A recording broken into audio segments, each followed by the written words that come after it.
நான் இதுக்கு மேல உங்களை தேவையில்லாம தொந்தரவு பண்ண மாட்டேன். அதனால நான் உங்களை விட்டு போயிடுறேன். உன் கை கோர்த்து அடி நான் சென்ற இடம் தன்னந்தனியாய் எங்கே வந்தாய் என்றே கேட்கிறதே.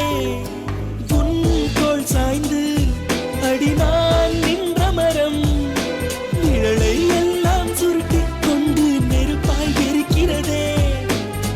நிழலம் விடும் என் தனிமை உடலம் விடும் உன் பிரிவை உயிர் மட்டும் நம்பிட மறுக்கிறதே.